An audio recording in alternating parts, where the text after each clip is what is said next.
যেখানে গাদ্দারি করে বাবরি মসজিদকে ভাঙা হয়েছিল, ক্ষমতার দাপটে বাবরি মসজিদকে ভেঙে যেখানে রাম মন্দির তৈরি করা হয়েছিল, রামজির জন্ম হয়েছে হাজার হাজার বছর পূর্বে। তখন বাবরি মসজিদের কোনো চিহ্ন ছিল না। বাবরি মসজিদের তো বয়স হয়েছে সামান্য 596 বছর। হাজার বছর পূর্বে যখন রামজির জন্ম হয়েছে, বিদেশ থেকে তারপরে অনেক পর্যটক হিন্দুস্তানের জমিনে ভ্রমণ করতে এসেছিল। সমস্ত পর্যটক হিন্দুস্তানে ভ্রমণ করার পর তারা অনেক বই পুস্তক লিখেছেন, অনেক সফরনামা লিখেছেন যে তাদের হিন্দুস্তানে ভ্রমণকাল কেমন কেটেছে। প্রত্যেক পর্যটক এ কথাই লিখেছে যে হিন্দুস্তানে আমরা পুরো দেশ আমরা দর্শন করেছি, হাজার হাজার মন্দির আমরা সেখানে দেখেছি, এই কথা লিখেছে। কিন্তু কোন পর্যটক এ কথা লেখেননি যে যেই জায়গা বাবরি মসজিদ হয়েছিল ওখানে রাম জন্মভূমি, রামজির জন্ম হয়েছে ওখানে, এই কথা কোনো পর্যটক নিজের সফরনামায় উল্লেখ করেনি। শুধু তাই নয়, হিন্দু ভাইদের অনেক গ্রহণযোগ্য কিতাব পুস্তক আছে, তাদের কোনো কিতাবে লেখা হয়নি যে ওই জায়গায় রামজির জন্ম হয়েছিল। হাজার শত শত বছর ধরে মুসলমান সেখানে নামাজ পড়ে আসছে, কোনো বিবাদ নেই, কোনো ঝগড়া নেই। সর্বপ্রথম ইংরেজ যখন এই দেশে প্রবেশ করেছিল ইস্ট ইন্ডিয়া কোম্পানির ইস্যু করে, তখন তাদের তো উদ্দেশ্য ছিল যে ভারতবর্ষ থেকে সম্পদ নিয়ে নিজেদের দেশে চলে যাওয়া। যখন তারা এসে দেখছে এখানে হিন্দু মুসলমান ভাই ভাই বসবাস করছে, তাহলে আমরা আমাদের কাজে সফল হতে পারবো না। আমাদের একটাই রাস্তা আছে যে হিন্দু আর মুসলমানের মধ্যে দাঙ্গা লাগিয়ে দাও, লড়াই লাগিয়ে দাও, দিয়ে তাদের মাথায় টুপি পরিয়ে রাজত্ব চালিয়ে মালগুলোকে চুরি করে নিজেদের দেশে নিয়ে যেতে হবে। তখন তারা কি করলো, ওই সালটা ছিল 1800 সাল। 1800 সালে কিছু কুখ্যাত ইংরেজ হিন্দু ভাইদের কাছে গিয়ে বলছে, শোনো, যেই জায়গায় মুসলমানরা নামাজ পড়ছে ওই জায়গাটা কোন জায়গা তোমরা জানো? না, আমরা জানি না। তো বলে ওটা হলো সেই জায়গা যেখানে রামজির জন্ম হয়েছিল, ওটা রাম জন্মভূমি। রাম জন্মভূমিতে তারা মসজিদ বানিয়ে নামাজ পড়ছে। হিন্দু ভাইদের মাথায় যখন এই কথা ঢুকিয়ে দিয়েছে, তখন হিন্দু ভাইরা মনে মনে করেছিল তাই সত্যি হতেই পারে। তখন থেকে হিন্দু মুসলমানের মধ্যে ফাটল শুরু হয়েছে। তখন থেকে একটু বিভেদ যখন শুরু হয়েছে, তখন মুসলমানদের মধ্যে কিছু বিচক্ষণ মানুষ ছিলেন, হিন্দু ভাইদের মধ্যে কিছু বিচক্ষণ মানুষ ছিলেন, তারা আপোষে বসে ওই জিনিসটা সামাল দিয়েছিলেন। তারা একটা জায়গায় বসে চুক্তি করেছিলেন, আর চুক্তিটা হয়েছিল 1832 সালে। এটাই চুক্তি হলো, হিন্দু ভাইরা সেখানে বলছে মসজিদের সঙ্গে আমাদের কোনো সম্পর্ক নেই, মসজিদ নিজের জায়গায় দাঁড়িয়ে আছে, এটা মুসলমানদের সম্পদ, আমাদের কোনো তাল্লুক সেখানকার সঙ্গে নেই। এই চুক্তি তখন হিন্দু মুসলমান সকলেই মেনে নিয়েছিল। তারপরে আবার মুসলমান হিন্দু ভাই ভাই বসবাস করা শুরু করেছে। এটা ইংরেজদের সহ্য হলো না। যারা বসে এটা সামাল দিয়েছিলেন বিচক্ষণ মানুষ, কিছুদিন পর ওই ইংরেজরা কোনো চক্রান্ত করে তাদেরকে কোনো কেসে ফাঁসিয়ে দিয়ে ওই বিচক্ষণ মানুষদেরকে শুলে চড়িয়ে হত্যা করেছিল। তা বড় বড় মানুষ যারা সামাল দিয়েছিল, তারা যখন হত্যা হয়েছে, তখন চুরুপুটি যারা আছে তারা তো আবার শুরু করেছে এই মামলা নিয়ে যে এটা রাম জন্মভূমি, এটা তোমরা মসজিদ বানিয়েছ। আবার এই মসলা, আবার এই আদালতে আবার এই মসলা উঠেছে। তখন আস্তে আস্তে কি হলো, তখন ওই মসজিদের মধ্যে, আগে বলেছিলাম মসজিদের বাইরে কয়টি সাফ, কয়টি লাইন আছে মনে আছে? 4টে লাইন ছিল। একটি সামনের দিকে, আরেকটি উত্তর দিকে, আরেকটি দক্ষিণ দিকে। 3 জায়গা তারা 3 রকম চিহ্ন করে উঁচু করে রেখে সেখানে গ্রিল দিয়ে ঘিরে দিয়েছে, আর বলছে এটা হলো মা সীতার জায়গা, আর এখানে রামের জন্ম হয়েছে। করেছে কারা? বিখ্যাত ইংরেজরা করেছে। তারপর থেকে হিন্দু ভাইরা যখন দেখছে যে এটা আমাদের রাম জন্মভূমি, আমাদের এখানে গিয়ে পুজো পাঠ করা উচিত, তারপর থেকে হিন্দু ভাইরা সেখানে আসতো পূজা করার জন্য, মুসলমান ভাইরা সেখানে আসতো নামাজ পড়ার জন্য। যে যার কাজ করে বেরিয়ে চলে যেত, কোনো সমস্যা হতো না, কোনো ঝগড়া হতো না। এইরকম ভাবে চলছে 1949 সাল পর্যন্ত। সালগুলো মনে রাখবেন, কারণ কোরআন হাদিস দিয়ে বাংলা তর্জমা করে মুখস্থ করে ওয়াজ করা খুব সহজ, কিন্তু এই সালগুলো সংগ্রহ করা খুব কঠিন কাজ। 1949 সাল পর্যন্ত এইরকম হিন্দু মুসলমান নিজ নিজ কাজ সেখানে করছে, হিন্দু পূজা করছে, মুসলিম নামাজ পড়ছে। হঠাৎ 1949 সালে 23 ডিসেম্বর হবে, একদিন রাতারাতির মধ্যে ওই কুখ্যাত কিছু ইংরেজ এসে রাত্রে ওই মসজিদের চৌকিদারের কাছ থেকে তালা চাবি নিয়ে ওই মসজিদের তালা করে ভিতরে প্রবেশ করে অনেক কিছু মূর্তি ওই মসজিদের মধ্যে রেখেছিল। সালটা ছিল 1949 সাল।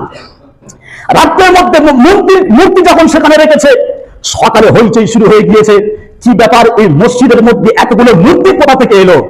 খবর চলে গিয়েছে আদালতে। আদালত সেখানে রায় দিয়েছে যে এটা হলো বিতর্কিত জায়গা, এটা ঝগড়ার জায়গা, আজ থেকে তালা বন্ধ করে দেওয়া হলো।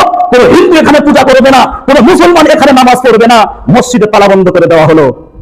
শত শত সাল থেকে মুসলমান সেখানে নামাজ পড়ে আসছে, প্রায় 320 বছর হয়ে গিয়েছে মুসলমান সেখানে উপাসনা করছে। তখন ওই দিন সর্বপ্রথম বাবরি মসজিদে তালা লাগানো হয়েছিল। সরকার এটাকে যাচাই বাছাই করে দেখলো না যে এর আসল ঘটনা কি হতে পারে, রহস্য কি হতে পারে। এটা যাচাই বাছাই না করে তারা মসজিদে তালা লাগানোর তারা আইন জারি করেছে। তারপর এটা আদালতে গিয়েছে, আদালত থেকে হাইকোর্টে গিয়েছে, হাইকোর্ট থেকে সুপ্রিম কোর্টে গিয়েছে, সুপ্রিম কোর্ট আবার রায় দিয়েছে এটা হলো হিন্দুদের জায়গা, মুসলমানদের জায়গা নয়। এই রকম ভাবে আবার তারা যখন আদালতে এই রায় দিয়েছে, তখন 1992 সালে 6 ডিসেম্বর কিছু হিংসা প্রকৃতির মানুষ তারা গিয়ে মসজিদে হামলা চালিয়ে মসজিদকে খান খান করেছিল। যারা মসজিদে হামলা চালিয়েছিল তার মধ্যে একজন অন্যতম ছিল, নাম হলো তার বলবীর সিং। মনে আছে তো ইতিহাস? বলবীর সিং ওই মসজিদে সর্বপ্রথম নাকি ছাগল মেরেছিল। মসজিদ ভেঙে আসার পর উনি এসে বলছে, আমি মসজিদ ভেঙে আমি কাজটা খুব ভুল কাজ করেছি, আমি ঠিক কাজ করিনি, চরম আমি অন্যায় কাজ করেছি এটা। তখন উনি বলছে, আমি একটি মসজিদ ভেঙেছি, এই ভুলের মসলে আমি 100 মসজিদ আমি তৈরি করে দেবো। উনি আবার নাকি কিছু মসজিদ তৈরি করে দিয়েছিল। তো তারপর যখন ওই মসজিদ যখন ওই টুকরো টুকরো করা হয়েছিল, দখল করা করেছিল, আবার লকডাউনের পূর্বে কয়েক বছর হবে সুপ্রিম কোর্ট থেকে আদালত থেকে আবার রায় দিয়েছে যে এটা হিন্দুদের জায়গা, রাম জন্মভূমি, এই মসজিদ উড়িয়ে দিয়ে এখানে রাম মন্দির তৈরি করা হবে। পুরো টোটাল মসজিদে 277 একর জমি ছিল, পুরো জায়গাটি হিন্দু ভাইদের জন্য দান করে দিয়েছে। আর তার মধ্যে সামান্য 5 একর জায়গা মুসলমানদের দিয়ে বলছে, যাও তোমরা এখানে গিয়ে মসজিদ বানিয়ে নাও। আদালত সেখানে রায় দিয়েছে যে এটা হলো বিতর্কিত জায়গা, এটা ঝগড়ার জায়গা, আজ থেকে তালা বন্ধ করে দেওয়া হলো। কোনো হিন্দু এখানে পূজা করবে না, কোনো মুসলমান এখানে নামাজ পড়বে না, মসজিদে তালা বন্ধ করে দেওয়া হলো। মুসলমানের মধ্যে কোনো ঝগড়া ছিল না, কোনো বিবাদ ছিল না, কোনো দ্বন্দ্ব ছিল না। তখন কোনো হিন্দু ভাই অভিযোগ করেনি যে এটা হলো আমাদের রাম জন্মভূমি, এখানে আমাদের রামজির জন্ম হয়েছে। তখন কোন হিন্দু ভাই কিন্তু এই অভিযোগকে আমরা বাবরি মসজিদ বলে আমরা জানতাম। আজ থেকে প্রায় 596 সাল পূর্বে, 596 বছর পূর্বে উত্তরপ্রদেশের অযোধ্যার জমিনে ওই মসজিদ তামির করা হয়েছিল, নির্মাণ করা হয়েছিল। ওই সময় বাদশাহ যিনি ছিলেন, নাম হলো তার বাবর। ওই বাবরের একজন বিশেষ ওজির ছিলেন, নাম হলো তার মীর বাকির রহমাতুল্লাহ আলাইহি। উত্তরপ্রদেশের অযোধ্যার জমিনে তার হাতে করা স্মৃতি বাবরি মসজিদ ভিত গেড়ে দিয়েছিলেন ওই মীর বাকি। উনি শুধু 5 ওয়াক্ত নামাজ আদায় করতেন না, আল্লাহর সন্তুষ্টির জন্য রাত জেগে জেগে তাহাজ্জুদের নামাজ আদায় করতেন। তো বাবর সর্বপ্রথম ওই মীর বাকিকে নির্দেশ দিয়েছেন যে তুমি এই অযোধ্যার জমিনে একটি মসজিদ তুমি তামির করো, নির্মাণ করো। তো মীর বাকি ওই বাবরের নির্দেশ অনুযায়ী ওই অযোধ্যার জমিনে একটি মসজিদ করবেন। কাজ শুরু করেছেন 1527 খ্রিস্টাব্দে, আর মসজিদের কাজ শেষ হয়েছে 1528 খ্রিস্টাব্দ পর্যন্ত মসজিদের কাজ পরিপূর্ণ হয়ে গিয়েছে। খুব চমৎকার মসজিদ বানিয়েছিলেন। মসজিদটি ঠিক এইরকম ছিল, মসজিদের ভিতরে 3টি কাতার ছিল, 3টি লাইন ছিল, আর প্রত্যেক লাইনে 120 জন করে মানুষ একসঙ্গে দাঁড়িয়ে নামাজ পড়তে পারত। আর মসজিদের বাইরে অর্থাৎ বারান্দায় 4টি কাতার ছিল, 4টি লাইন ছিল, প্রত্যেক লাইনে 120 জন করে মানুষ দাঁড়িয়ে নামাজ পড়তে পারত। এইরকম ভাবে পুরো মসজিদের ভিতরে একসঙ্গে 1000-এর কাছাকাছি মানুষ দাঁড়িয়ে নামাজ পড়তে পারত। আমরা ইন্টারনেটে দেখেছি ওই মসজিদে 3টি গম্বুজ আছে, এমন টেকনোলজি দিয়ে ওই গম্বুজ বানানো হয়েছিল। তখন মাইকের যুগ ছিল না, হাজার হাজার মানুষ ওই মসজিদের মধ্যে নামাজ পড়তো। ইমাম সাহেব যদি মেম্বারে দাঁড়িয়ে মিডিয়াম আওয়াজে কেরাত করতেন, এমন টেকনোলজি দিয়ে ওই মেম্বার বানানো হয়েছিল। পুরো মসজিদের কোণে কোণে হাজার হাজার মুসল্লির কানে ওই ইমামের আওয়াজ পৌঁছে যেত, এমন টেকনোলজি দিয়ে বানানো হয়েছিল। মসজিদের কাজ কমপ্লিট 1528 সাল। তখন মুসলমানেরা 5 ওয়াক্ত নামাজ, জুম্মার নামাজ সেখানে আদায় করে, ওয়াজ নসিহত সেখানে হয়, ঈদের নামাজ সেখানে আদায় হয়। তখন হিন্দু মুসলমানের মধ্যে কোনো ঝগড়া ছিল না, কোনো বিবাদ ছিল না, কোনো দ্বন্দ্ব ছিল না। তখন কোনো হিন্দু ভাই অভিযোগ করেনি যে এটা হলো আমাদের রাম জন্মভূমি, এখানে আমাদের রামজির জন্ম হয়েছে। তখন কোনো হিন্দু ভাই কিন্তু এই অভিযোগ করেনি।